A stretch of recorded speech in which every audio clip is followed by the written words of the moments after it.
শুভ সন্ধ্যা দর্শক, আশা করি ভালো আছেন আপনারা যে যেখানে আছেন। নিউ ইয়র্ক সহ আরো অন্যান্য দূর দূরান্তে যারা আছেন, যারা দেখছেন আমাদের সঙ্গে এই মুহূর্তে, সবাইকে স্বাগত জানাচ্ছি আমাদের TVN24 নিউজ নেটওয়ার্কের দ্য ভিউজ অনুষ্ঠানে। আশা করি এই শীতের কালে আপনারা সবাই ভালো আছেন, সুস্থ আছেন, এবং আমরা সবাই রমজানও পালন করছি। আশা করি যারা মুসলিম ধর্মাবলম্বী আছেন, অবশ্যই আমরা সবাই মুসলিম, আমরা উই আর ফাস্টিং, এবং সবার জন্য রইল দোয়া এবং শুভকামনা। আজকে যে বিষয়টি আমরা নিয়েছি আজকের অনুষ্ঠানে, সেটা হচ্ছে অ্যাসাইলাম সিকার্সের জন্য তাদের কি নেক্সট স্টেপ, কি কি পরিবর্তন আসতে পারে অ্যাসাইলাম সিকার, এবং যারা অলরেডি ফাইল করে ফেলেছেন এবং যারা করতে যাচ্ছেন বা যাবেন, তাদের জন্য কি করণীয়। তো আমাদের সঙ্গে আছেন এই বিষয়ে আলাপ করার জন্য অ্যাটর্নি রাঞ্জা বোস। অ্যাটর্নি রাঞ্জা গেহি অ্যাসোসিয়েশনের একজন অত্যন্ত দক্ষ কর্মকর্তা। Attorney Ranja Bose is an attorney, very young, potential, এবং আমাদের কমিউনিটিতে অলরেডি ভালো সাড়া জাগিয়েছেন আমাদের অ্যাটর্নি রাঞ্জা। আপনাকে অনেক ধন্যবাদ আমাদের সঙ্গে যুক্ত হওয়ার জন্য। আমি শত ব্যস্ততার মধ্যে আপনি কোর্ট থেকে সরাসরি আমাদের এখানে আসছেন এবং আপনি আজকে আমাদের সঙ্গে সম্পৃক্ত হয়েছেন অনলাইনে, অনেক ধন্যবাদ। আছেন রিকি রিয়াদ। নিকি, কেমন আছেন আপনি? ভালো ভালো আছেন, জি ধন্যবাদ অনেক। আপনি তো বরাবরই আমাদের জন্য একটা মানে source of information, source of everything. So আপনার এই সহযোগিতা সবসময় আমরা মনে রাখবো, এবং আমি বিশেষ করে খুব এনজয় করি আপনাদের কথাগুলো, যে এইভাবে সুন্দর করে গুছিয়ে বলেন আপনারা। আমাদের ভিউয়ারদের জন্য অনেক সুবিধা হয় তাতে, ঠিক আছে। আর আমরা যারা দর্শক এই মুহূর্তে আমাদের সঙ্গে ফেসবুকে যুক্ত হয়েছেন, তাদের জন্য রইল শুভেচ্ছা। অবশ্যই আপনারা আপনাদের মন্তব্য দেবেন, এবং আমরা চেষ্টা করবো ফেসবুকের প্রশ্নগুলো নেওয়ার জন্য, যেহেতু আমাদের ফেসবুক লাইভ স্ট্রিমিং হচ্ছে। আর পরবর্তীতে যারা ইউটিউব বা আমাদের অন্যান্য সোশ্যাল প্ল্যাটফর্মে যুক্ত হবেন, অবশ্যই সাবস্ক্রাইব করতে ভুলবেন না। আর স্ক্রিনে যে নাম্বারটি দেওয়া থাকে, যারা সরাসরি সম্পৃক্ত হতে চান আমাদের প্রোগ্রাম চলাকালীন, 6463079828, এই নাম্বারে আপনারা যুক্ত হবেন। তো দর্শক, আমি একটু দেরি করবো না, আমি চলে যাচ্ছি আমাদের মূল পর্বে। Attorney Ranja Bose, what is the update. এবং আমাদের আজকে এই ইমিগ্রেশন নীতিতে অনেক পরিবর্তন আসছে। আমরা জানি যে প্রেসিডেন্ট ট্রাম্পের অধিগ্রহণের পর থেকে যে ওনার যা যা প্ল্যান ইমিগ্রেশন রিলেটেড উনি করার চেষ্টা করছেন, বিশেষ করে আনডকুমেন্টেডদের জন্য হচ্ছে, আরও অনেক ক্যাটাগরিতে হচ্ছে। So any upgrade, any edition, deletion কি হচ্ছে ইমিগ্রেশন ওয়ার্ল্ডে, আমরা জানতে চাচ্ছি আপনার কাছ থেকে। বিশেষ করে আজকের যে বিষয়টি, আমাদের অ্যাসাইলাম সিকার্সের জন্য কি ভালো খবর, মন্দ কি আছে, আপনার কি সাজেশন তাদের জন্য জানতে চাচ্ছি। ধন্যবাদ। তো ফার্স্টে মোস্ট ইমিগ্রেশন যে কোর্টে কেসেস হয়, জি, মোস্টলি আমার এক্সপিরিয়েন্সে অ্যাসাইলাম কেস। আর ইমিগ্রেশন কোর্টে চিরকালই স্টাফিং শর্টেজ হয়েছে। প্রেসিডেন্ট বাইডেনের সময়ও ছিল, আর প্রেসিডেন্ট ট্রাম্পের সময় আরো বেশি স্টাফিং শর্টেজ হয়েছে, কারণ অনেক ফেডারেল ওয়ার্কার্স দের ফায়ার করে দিয়েছে, বা ওই জন্য তো ওদের স্টাফিং শর্টেজ একটা প্রবলেম। যখন স্টাফিং শর্টেজ হয়, তার মানে টাইম বেড়ে যায়। একটা কেস শুনতে অনেক বেশি টাইম লেগে যাবে। আর একটা হয়তো এভিডেন্স আরো মানে স্ট্রিক্ট হয়ে যাবে। এভিডেন্স রিকোয়ারমেন্ট, USCIS এর যদি কাছে কারোর একটা কেস থাকে অ্যাসাইলামের, এভিডেন্সের আর একটু বেশি এভিডেন্স দিতে হবে, তাহলেই চান্স থাকবে অ্যাকসেপ্ট হওয়ার, গ্রান্ট হওয়ার। দর্শক, আপনারা শুনলেন যিনি প্রতিনিয়ত এগুলো নিয়ে কাজ করছেন, যিনি গেহিন অ্যাসোসিয়েশনের একজন অ্যাক্টিভ মেম্বার, আমাদের নিকি, উনিও একজন অ্যাক্টিভ মেম্বার। নিকি, আপনার কাছে কিন্তু আমরা শুনলাম যে নিকি অ্যাটর্নি রাঞ্জা যা বললেন, আশা করি আমাদের প্রিয় দর্শকরা যারা যেখান থেকে দেখছেন, আপনারা ওনার কথাগুলো শুনতে পাচ্ছেন। কারণ অ্যাসাইলাম এত অনেক নাম্বার অফ ভলিউমও তো অনেক বেশি অ্যাসাইলাম সিকার্সদের। তো পর্যায়ক্রমে কি হবে, ওনাদের ভবিষ্যৎটা কি দিকে যাচ্ছে, কোন দিকে যাচ্ছে, সেটা একটা দেখার বিষয় আছে। আর আমরা যারা লয়াররা আছেন বা ল ফার্ম যারা আছে, তারাও তো এটা ভেরি অ্যাক্টিভিস্ট, ইনফ্যাক্ট তারাও তো একটা অ্যাক্টিভিস্টের মধ্যে কাজ করছে, in favour of the petition seeker বা অ্যাসাইলাম সিকার, তাদের জন্য কাজ করছে। নিকি, আপনার কাছে কি রিপোর্ট আছে বা কি ধরনের আপনারা ফেস করছেন, প্লিজ। অ্যাটর্নি রাঞ্জা যেমন গত সপ্তাহে কিন্তু বলেছিলেন যে অ্যাসাইলাম সিকার ওদের কাছে আছে অলমোস্ট 3.5 মিলিয়ন অ্যাসাইলাম সিকার, বিশাল অঙ্কের একটা পরিমাণ।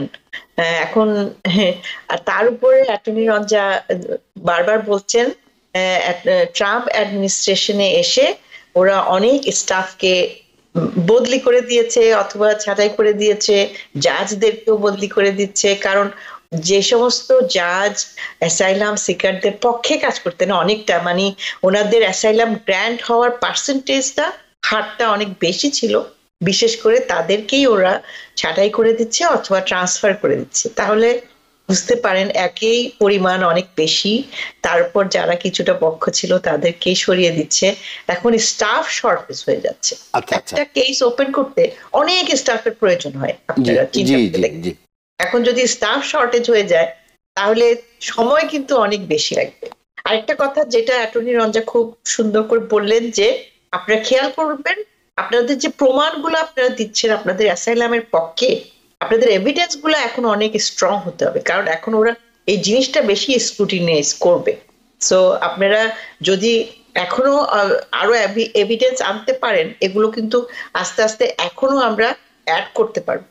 সো আপনারা যদি মনে করেন আরো কিছু আনবেন, অবশ্যই আপনারা এই পর্যায়ে চলে যান, শুরু করে।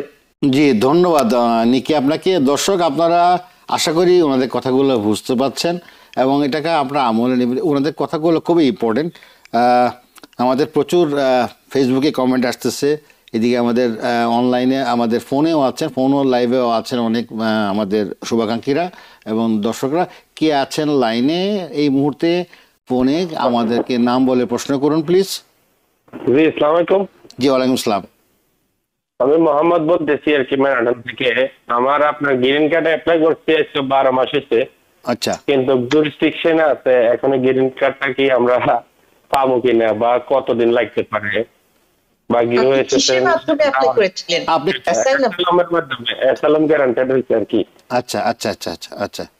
তো এটা 1 বছর পরে অ্যাপ্লাই করছি, মানে অ্যাসাইলামের 1 বছর পরে অ্যাপ্লাই করছি, কিন্তু এখনো আপনার 12 মাস হয়েছে। কোনো রিসিপ্ট লেটার পেয়েছেন কিনা? রিসিপ্ট লেটার পাইছি, ওয়ার্ক পারমিটও পাইছি, অ্যাসাইলাম উইন করার work permit, travel document, green card তিনটা একসাথে মিলাই করছি। ওয়ার্ক পারমিট পাইছি 5 ইয়ার্স এর। আবার জুরিসডিকশনে দেখাতে আছে অ্যাপস এর মাধ্যমে আপনার ট্রাভেল ডকুমেন্ট। আপনার গ্রিন কার্ডটা কি আপনি ওয়ার্ক পারমিটটা কি গ্রিন কার্ডের মাধ্যমে পেয়েছেন? না না না, green card, travel document, work permit তিনটা একসাথে করছিলাম আর কি অ্যাপ্লাই করার সময়। আচ্ছা আচ্ছা আচ্ছা, বুঝতে পারছি। অ্যাটর্নি রঞ্জন, উনি জানতে চাচ্ছেন উনি অ্যাসাইলাম গ্র্যান্ট হয়েছে, গ্রিন কার্ডের জন্য অ্যাপ্লাই করেছেন 1 বছর 12 মাস হয়ে গেছে, রিসিপ্ট লেটার পেয়েছিলেন, এরপর আর কোনো কিছু জানতে পারেনি, আর কতদিন লাগতে পারে? কিন্তু ওনারা কবে গ্রিন কার্ডের জন্য অ্যাপ্লাই করেছে? অ্যাসাইলাম গ্র্যান্ট 1 বছর হলো, 1 বছর অ্যাপ্লাই করেছেন। কতদিন গ্র্যান্ট হয়েছিল আরো অনেক আগে বললেন না, এক বছরের মধ্যে করতে হবে, 2 বছরের মধ্যে করতে হবে। 1 বছরের পরে আপনি eligible, but you have to apply within 2 years. তো আপনি এটা প্লিজ একটা ইমিগ্রেশন লয়ারের কাছে যান, ওনাকে বলুন আমাদের কাছে আসুন, আমরা আপনাকে একটু বেটার ভাবে বলতে পারবো। জি, ধন্যবাদ। পরবর্তী কলার কে আছেন, নাম বলে প্রশ্ন করুন। জি, আসসালামু আলাইকুম। ওয়ালাইকুম আসসালাম। জি, আমার নাম doctor Saeed. I am an oncologist from Bangladesh. Me and my wife seek asylum in the month of November in the year of 2024. এবং জজ আমাদেরকে অর্ডার দিয়েছিলেন আমাদের evidence statement A to G আমরা সব সাবমিট করে দিচ্ছি। আমাদের হিয়ারিং আসছে 2026 নভেম্বরে। আমার কোশ্চেন হইল যে বর্তমানে অ্যাসাইলাম অ্যাকসেপ্টেন্সের রেট কিরকম, এবং আমাদের ওয়ার্ক পারমিট পেতে মেবি আরো 3 মাস সময় আছে। ওয়ার্ক পারমিট কি পেতে একটু ডিলে হবে, যেহেতু স্টাফ ছাঁটাই করে করতেছেন মিস্টার প্রেসিডেন্ট, আর অ্যাসাইলাম অ্যাকসেপ্টেন্স রেট আমাদের পক্ষে কিরকম হতে পারে? ভাই একটা প্রশ্ন, আপনার আগামী 2026 এ সেটা কি আপনার মাস্টার হিয়ারিং নাকি ফাইনাল হিয়ারিং? জি, এটা আমাদের দেয়া হয়েছে ইন্ডিভিজুয়াল হিয়ারিং আর কি। আচ্ছা, ইন্ডিভিজুয়াল হিয়ারিং। জি, আপনি এখন কোথা থেকে ফোন করেছেন আমাদেরকে? জি, আমি মিশিগান থেকে ফোন করেছি, মিশিগান। ওকে, ধন্যবাদ। নিকি, অ্যাটর্নি রঞ্জা উনি একজন অনকোলজিস্ট ডক্টর ফ্রম বাংলাদেশ। তো উনি নভেম্বর 2024 এ অ্যাসাইলামে অ্যাপ্লাই করেছেন ওনার ওয়াইফ সহ। আর উনি বলছেন যে ইন্ডিভিজুয়াল হিয়ারিং এর ডেট পেয়ে গেছেন নভেম্বর 2026। তো উনি জানতে চাচ্ছেন আসলে এখন অ্যাসাইলামের রেট কেমন গ্র্যান্ট হওয়ার, আর ওনার ওয়ার্ক পারমিট পেতে কি দেরি হবে কিনা, কতদিনে ওয়ার্ক পারমিট পাবেন? আচ্ছা, আপনার অ্যাসাইলাম গ্রান্ট হওয়ার রেট আপনার জাজের ওপর ডিপেন্ড করে, আপনার এভিডেন্সের ওপর ডিপেন্ড করে। আমি একটাই জিনিস বলবো, আপনার এখন আপনার হয়তো লাগছে অনেক টাইম আছে আপনার হিয়ারিং এর জন্য, কিন্তু অ্যাকচুয়ালি একটা কেস বানাতে আপনার ইন্ডিভিজুয়াল হিয়ারিং, তার মানে আপনার ফাইনাল হিয়ারিং, একটা কেস বানাতে, ভালো করে বানাতে, এভিডেন্স নিয়ে বানাতে, আপনার জন্য মেমো লিখতে কিন্তু টাইম লাগে। আমি আপনাকে বলবো আপনি একটা লয়ারের কাছে এখনই হায়ার করে দিন, যে আপনার জন্য আপনার কেসটা লড়তে পারবে, শুধু লড়তে পারবে না, আপনার জন্য ভালো করে প্রেজেন্ট করতে পারবে কেসটা। আর সেকেন্ড কোয়েশ্চেনটা কি ছিল নাকি?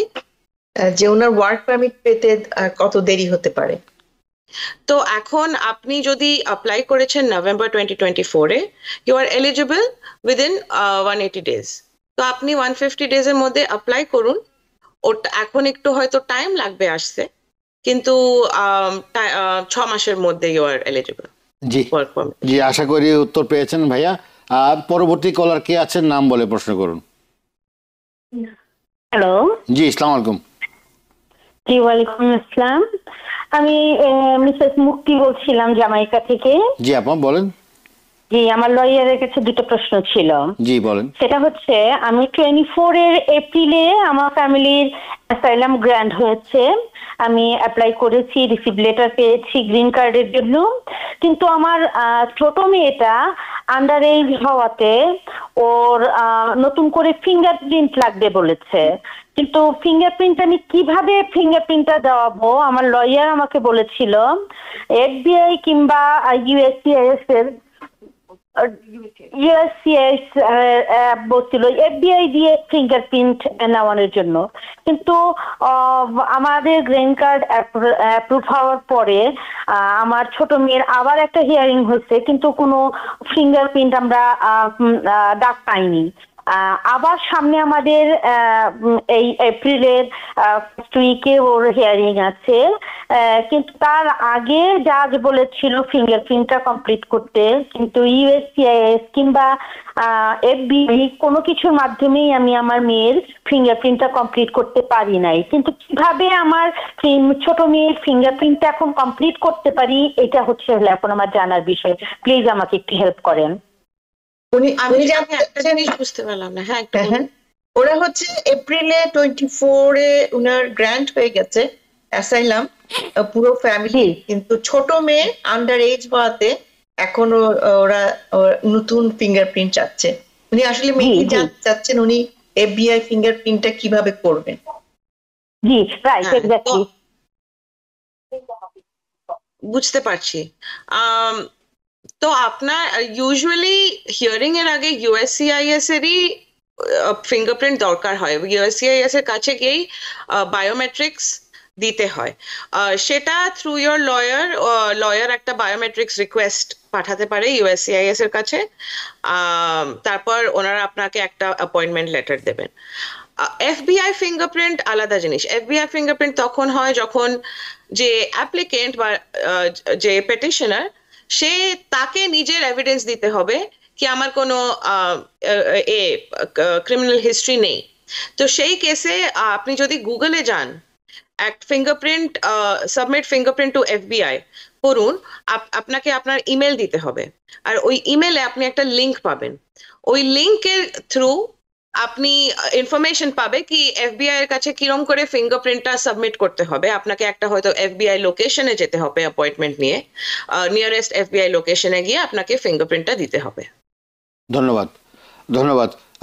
ফেসবুকে আমাদের অনেক কোয়েশ্চেন, আমরা টেলিফোনে যাচ্ছি। সাইফুল ইসলাম, আপনাকে অনেক ধন্যবাদ যুক্ত হওয়ার জন্য।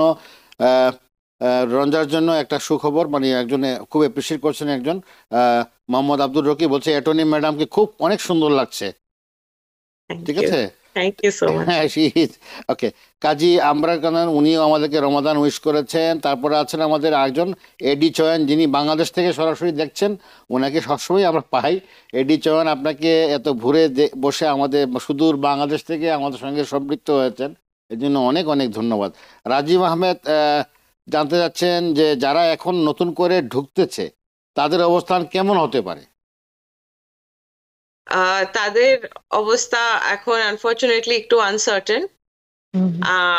আমি যদি বলবো, এখানে যদি আপনার দেশে ভয় আছেন, আপনি ট্রুলি মানে যেতে পারবেন না, তাহলে আপনি অ্যাসাইলাম অ্যাপ্লাই করতে পারেন। আদারওয়াইজ আমি বলবো কি আপনার প্রবলেম হতে পারে। ওকে, আশা করি উত্তর পেয়েছেন। হাশেম হিমু লিখেছেন নিকি আপাকে কিভাবে পাওয়া যাবে? নিকি আপাকে কিভাবে পাওয়া যাবে? এখন নিকি আপা কিভাবে পাওয়া যাবে আপনাকে? অনেকভাবে চেষ্টা করেছি, একজন একরকম কথা বলে তাদের অফিসের। আর নিকি আপাকে কিভাবে? ধন্যবাদ ভাই, আপনি আমার সাথে দেখা করতে চাচ্ছেন। আমি আছি Gehi and associates Jamaica branch, 17329 Jamaica avenue, Jamaica. আমাকে ওখানে উইকডেজে পাবেন, জামাইকা ব্রাঞ্চ। আবার বলছি, 17329 জামাইকা অ্যাভিনিউ, জামাইকাতে আমি আছি। থ্যাংক ইউ, ধন্যবাদ। কে আছেন দর্শক আমাদের সঙ্গে ফোনে? প্লিজ নাম বলে প্রশ্ন করুন। জি ভাই, আসসালামু আলাইকুম। আমি আলবানি থেকে শাহাদাত বলতেছিলাম। জি শাহাদাত ভাই বলেন। আসলে আমার দুই একটা ছোট ছোট প্রশ্ন ছিল। আমি মনে হয় সিটিজেনশিপ পাস করে আমার আরো মানে হেডিকটা লাজেন কি বেড়ে গেল। আমি রিসেন্টলি সিটিজেন হওয়ার পরে আমি জানতে চাচ্ছি, মানে আমরা দুই ভাই এক বোন, তো আমার মা বাবা এখনো জীবিত আছে, তো প্রত্যেকের জন্য কি আলাদা আলাদা ফাইল করতে হবে, নাকি সবাইকে I-130 ফর্ম অ্যাপ্লাই করলে হয়ে যাবে? আর দ্বিতীয় প্রশ্নটা হচ্ছে, আমি আমার ওয়াইফের জন্য অ্যাপ্লাই করছি অলমোস্ট 2.5 বছর হয়ে গেছে, 2 বছর 6 মাস। আমি এখন পর্যন্ত শুধু রিসিভ লেটারটা পাইছি। তো আমি যেহেতু এখন সিটিজেন পাস করছি, আমি ওইটা যদি আপডেট করি, আমাকে অনেকে সাজেস্ট করে আপডেট করলে নাকি ওটা অনেক পিছিয়ে পড়ে যাবে। তো এখন বর্তমান সিটিজেন মানে কোন সাল চলছে যদি একটু বলতেন। আর আমার একটা বেবি আছে, আমি ওকে কিভাবে এখন কি করতে পারি? ওকে তো আমি এখন পর্যন্ত অ্যাড করি না, ও মাত্র ওর 1 বছর হয়েছে। ও হয়েছে যে মানে ওর অনেক কোনো কিছু অ্যাপ্রুভাল হওয়া ছাড়া নাকি বেবি অ্যাড করা যায় না। জি আচ্ছা, শুনেন সাধু ভাই, আমরা উত্তর, আপনার তো অনেকগুলো কোয়েশ্চেন, 3টা পার্ট আপনার বেবির রিলেটেড কোয়েশ্চেন আছে। ধন্যবাদ শাহাদাত ভাই, আপনি প্রতিবার আমাদের অনুষ্ঠান দেখেন এবং প্রশ্ন করেন। ওনার প্রশ্নটা রাঞ্জা, উনি প্রথম প্রশ্নটা হচ্ছে, উনি তো সিটিজেন হয়ে গেছেন, 2 ভাই 1 বোন আছেন, ওনাদের জন্য অ্যাপ্লাই করতে হলে কি আলাদা আলাদা করা যাবে কিনা, নাকি একটা অ্যাপ্লিকেশনই করা যাবে? এটা একটা প্রশ্ন। আরেকটা প্রশ্ন হচ্ছে, উনি যখন গ্রিন কার্ড হোল্ডার ছিলেন তখন ওয়াইফের জন্য অ্যাপ্লাই করেছিলেন, এখন 2 বছর 6 মাস, 2.5 বছর চলছে, এখনো কিছু পাচ্ছেন না খবর। উনি জানতে চাচ্ছেন আর কতদিন লাগতে পারে। আর সিটিজেন উনি সিটিজেন হয়ে গেছেন এখন। হ্যাঁ, কিন্তু সিটিজেন যে হয়ে গেছেন, এটা কি তাদেরকে বলে এক্সপেডিট করবেন কিনা, নাকি তাতে আরো পিছিয়ে যাবে? আর তার বেবি আছে একটা, বেবিটাকে কি করা যায়? একটা নতুন বাচ্চা হয়েছে, তাকে এখনো অ্যাড করা হয়নি, কিভাবে তাকে অ্যাড করবেন?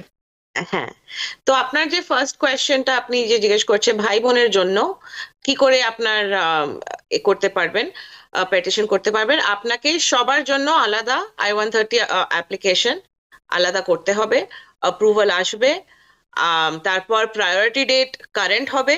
সেটা ভাই বোনের জন্য আনফরচুনেটলি প্রচন্ড লং ওয়েট এখন, I think around 10 to 15 years. তো তখন আপনার যখন প্রায়োরিটি ডেট কারেন্ট হবে, তখন আপনার সবার জন্য আলাদা করে আবার NVC বা 485 আপনাকে অ্যাপ্লাই করতে হবে। আর আপনার সেকেন্ড কোয়েশ্চেনটা হলো কি, আপনি এখন সিটিজেন হয়ে গেছেন, তো একটা স্ট্র্যাটেজি হতে পারে কি, আপনি যে কারেন্ট অ্যাপ্লিকেশন সেটাকে উইথড্র করেন, অ্যাজ এ সিটিজেন আপনি অ্যাপ্লাই করুন আপনার ওয়াইফের জন্য।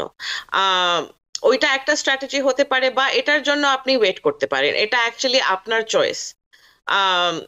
আপনি যদি প্রায়োরিটি ডেট গিয়ে দেখুন যে আপনার কোন ইয়ারের প্রসেস করছে গ্রিন কার্ড, গুগলে গিয়ে আপনি যদি priority date visa bulletin type করুন, আপনি দেখতে পারবেন আপনার ক্যাটাগরির জন্য, স্পাউস অফ পার্মানেন্ট রেসিডেন্ট ক্যাটাগরির জন্য কি প্রায়োরিটি ডেট, কোন সালের ওরা অ্যাপ্লিকেশন প্রসেস করছে, ওটা যদি কাছে হয় তাহলে আপনি একটা ওয়েট করতে পারেন। নাহলে আপনার একটা অপশন আছে উইথড্র করেন, অ্যাজ এ সিটিজেন আপনি অ্যাপ্লাই করুন। এই ডিসিশন গুলো অ্যাকচুয়ালি আপনাকেই নিতে হবে, ডিফিকাল্ট ডিসিশন, বাট আপনাকেই নিতে হবে। আর আপনার বেবির জন্য কংগ্রাচুলেশনস। আপনার বেবি যদি এখনই জন্ম হয়েছে, after you become a citizen, তো আপনার baby automatically is a citizen by derivative citizenship বলে। আপনাকে এটা এমবাসিতে গিয়ে বেবির আপনাকে এভিডেন্স দিতে হবে কি এটা আমার বাচ্চা, আমি ইউএস সিটিজেন অলরেডি হয়ে গেছি ওর জন্মর আগে, তখন বেবিকে ওরা পাসপোর্ট দিতে পারবে। থ্যাংক ইউ অনেক ধন্যবাদ দর্শক। আমরা একটা ছোট্ট বিরতি যাচ্ছি, আমাদের সঙ্গেই থাকুন। ধন্যবাদ দর্শক আমাদের সঙ্গে থাকার জন্য। বিরতি পর আমরা ফিরে আসলাম। যে কথাগুলো বলছিলাম আমরা আজকে অ্যাসাইলামের সিকার্সের বিষয়ে, এবং অনেক প্রশ্ন আসছে আমাদের সামনে, আরও আসতেছে প্রচুর প্রশ্ন। নিকি এবং রঞ্জা দুজনের কাছেই আমার একটা অনুরোধ, সেটা হচ্ছে যে যারা অনেক বছর হয়ে গেছে অ্যাসাইলাম সিকার্স, যারা আজ অবধি বা গত মাস পর্যন্ত যারা ফাইলিং করেছে আপনার জন্য, এই অ্যাসাইলাম সিকার জন্য, তো সর্বোপরি এই সিকোয়েন্স অফ ওয়েটিং যে একটা ব্যাপার আছে, যারা আগে করেছে তারা আগে দিতে পাবে, নাকি যে অফিসারের কাছে যাবে যেটা যাবে ওইটাই ছেড়ে দিবে নাকি? হ্যাঁ, এটা অ্যাকচুয়ালি কোয়াইট র্যান্ডম হতে পারে। ওটাই বলছি। হ্যাঁ, এটা নট অনলি অফিসার শুধু, বাট আপনার জায়গার উপরও ডিপেন্ড করতে পারে। যেরকম নিউ ইয়র্কে হয়তো একটু বেশি অ্যাপ্লিকেন্ট হবে, আচ্ছা, আর অন্য জায়গায় কম অ্যাপ্লিকেন্ট হবে, প্লাস অফিসারের উপরও ডিপেন্ড করতে পারে। হ্যাঁ, আর কোন সেন্টারে পৌঁছেছে ওইটা অ্যাকচুয়ালি ভীষণ বড় একটা ডিফারেন্স বানায়। তো এটা কোনো আনফর্চুনেটলি কোনো নেই, গ্যারান্টি নেই। আচ্ছা, তাহলে আমরা ধরে নিতে পারি যে এটা কোনো সিকোয়েন্স মেনটেন না করে হতে পারে, মানে এটা র্যান্ডমলি হতে পারে।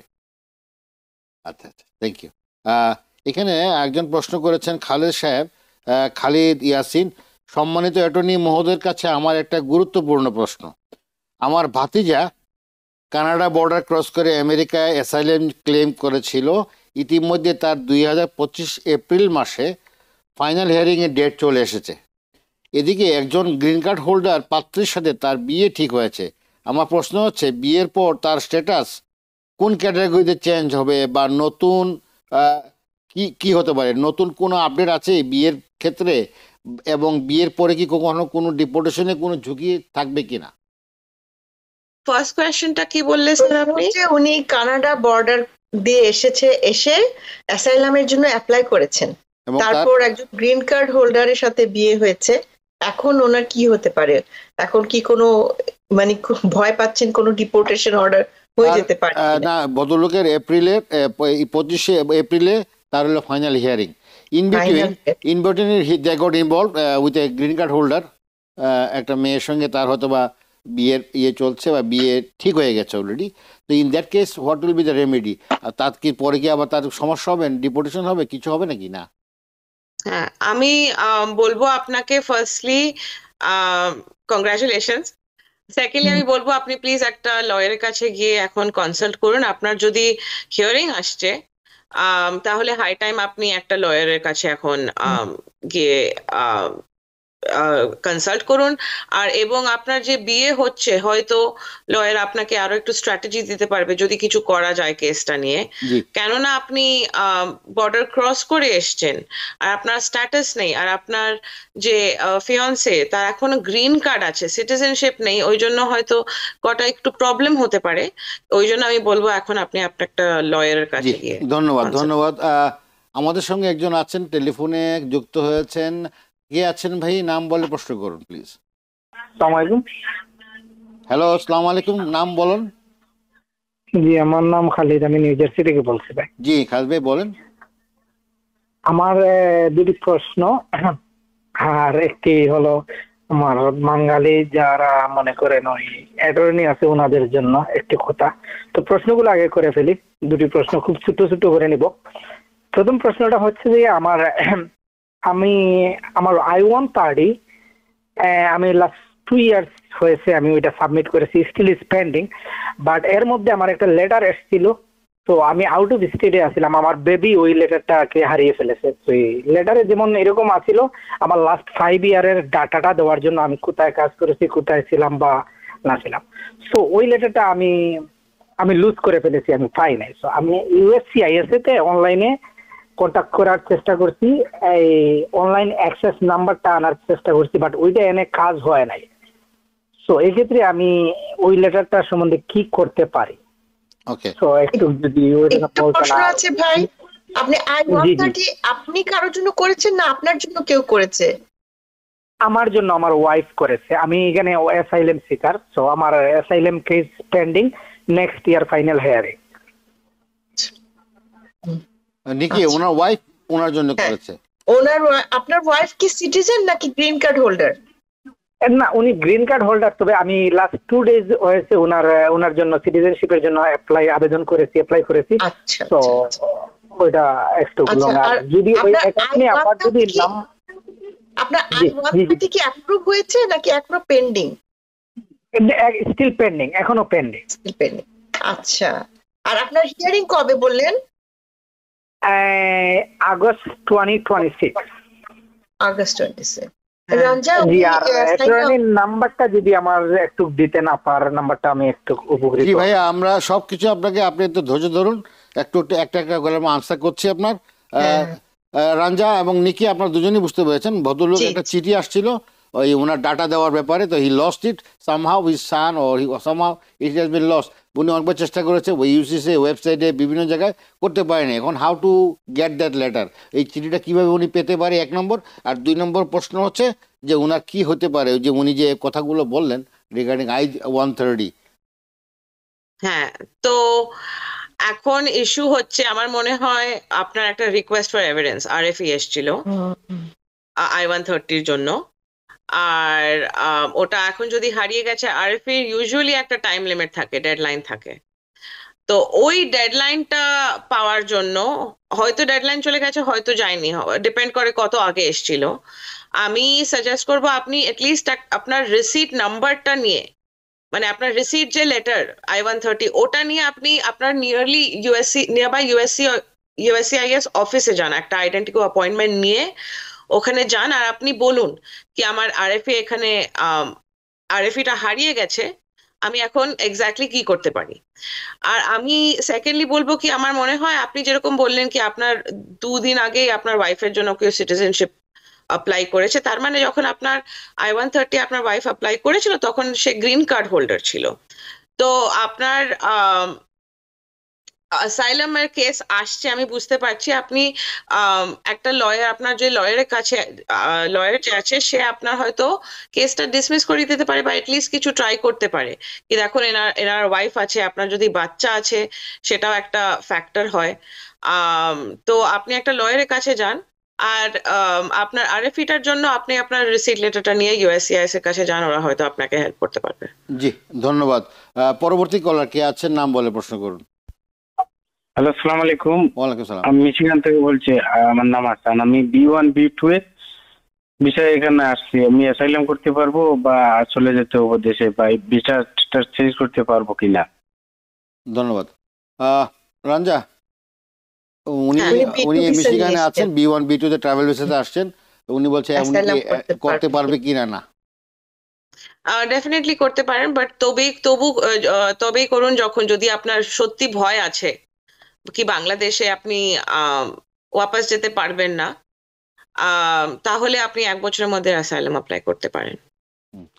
বাট ইউজুয়ালি তো ওনাদের তো সাধারণত আমরা B1 B2 দেখি 6 মান্থের পারমিশন দেয়, স্টে পারমিট এখানে, নাকি?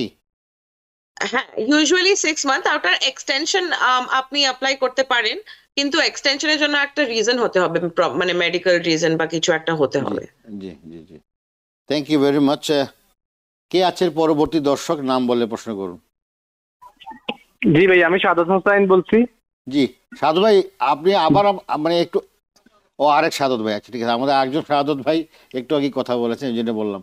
সাদত ভাই বলেন, কোথা থেকে ফোন করেছেন আপনি? জি, আমি নিউ ইয়র্ক থেকে বলতেছি। জি বলেন ভাই, কি করতে পারি বলেন, আপনার প্রশ্নটা কি?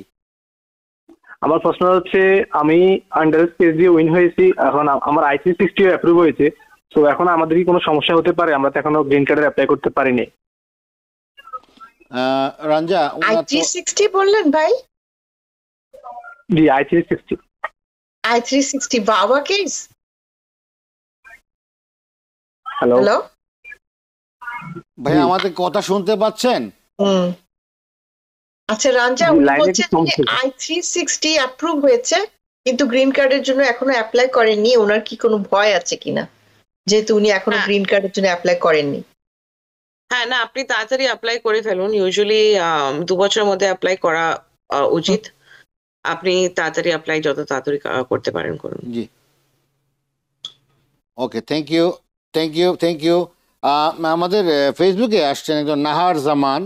আমি ইউএসএ এসেছি 2 মাসের বেশি হয়েছে, এখনো গ্রিন কার্ড পাইনি। এখন এই বিষয়ে আমার কি করণীয়?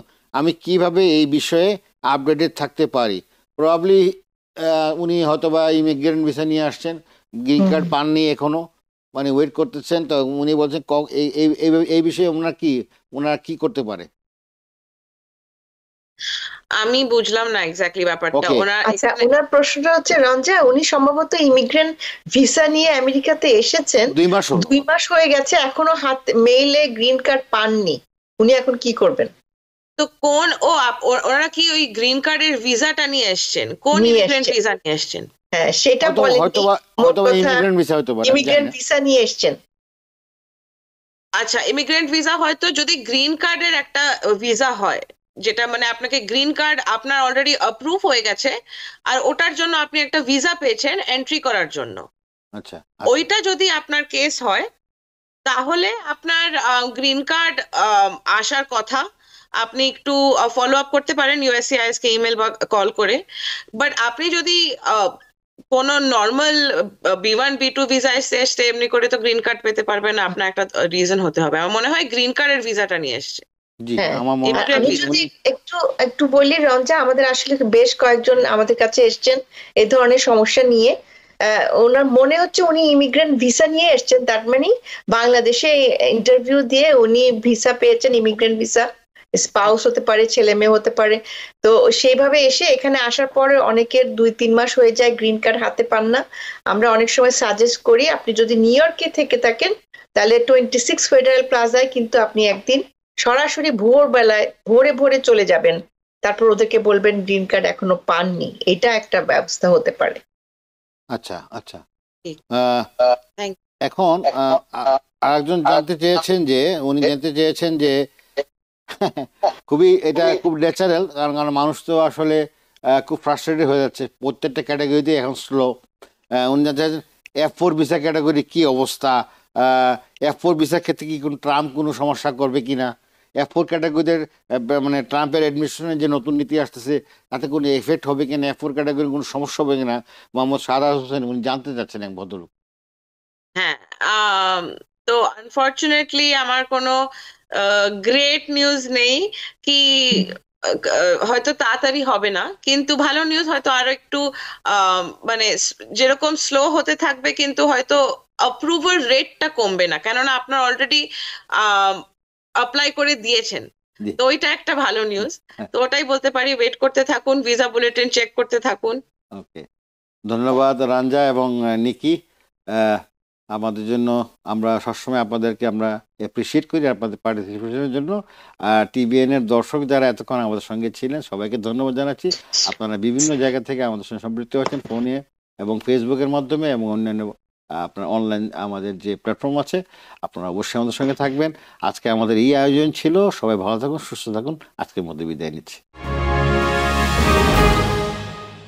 TBN 24 টেলিভিশন দেখতে আজই কল করুন 7187776556। লগ ইন করুন www.totalcablebd.com। নিউ ইয়র্ক থেকে সম্প্রচারিত TBN 24 টেলিভিশন বিশ্বজুড়ে বাঙালির কণ্ঠস্বর।